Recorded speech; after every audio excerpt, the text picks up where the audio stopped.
Honorable Président, différents membres du bureau, chers collègues députés provinciaux. Dimanche 7 décembre 2025, très tôt le matin, une pluie torrentielle s'est abattue pendant près de 5 heures dans la cité côtière de Mwanda et ses environs. Ayant été sur place, après plusieurs appels venant de nos électeurs et des personnes averties, j'étais obligé de sortir de ma maison pour aller s'enquérir de la situation, évaluer les dégâts dans une ville en devenir, l'unique en RDC sur mer, bâtie sans normes urbanistiques.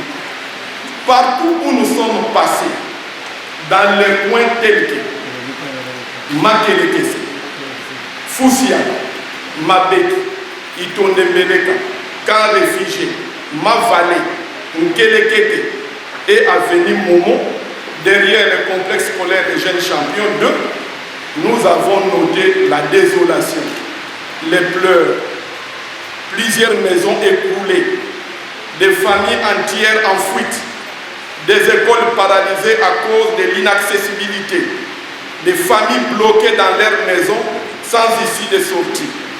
Peu avant cette pluie, c'est l'Institut d'Isolélé qui a perdu sa toiture suite à un vent violent dans la localité Fougoumba Nord. Arrivé au niveau de l'avenue Momo, localité 5 maisons, quartier Malamba Bendo, avec son niveau très bas, c'est un lac qui m'a reçu. Les eaux à cet endroit se sont familiarisées et cohabitent avec près de 200 familles. À ce niveau, la situation est catastrophique. Les victimes crient haut et fort à l'érection d'un caniveau d'évacuation d'eau qui, sur place, m'ont arrivé au niveau même de la hanche ici. Face à cette situation incertaine, les Mwandais vivant dans ces coins font une cotisation pour financer les travaux d'assainissement eux-mêmes. Nous nous sommes demandé avec quel montant pour prétendre à cette fin. Honorable Président, différents membres du bureau et chers collègues députés provinciaux, pour votre information, la cité de Mwanda a été lotie sur un relief à terre sablonneuse, sans système de canalisation d'eau de pluie. Et moins de pluie, c'est une journée chômée et payée.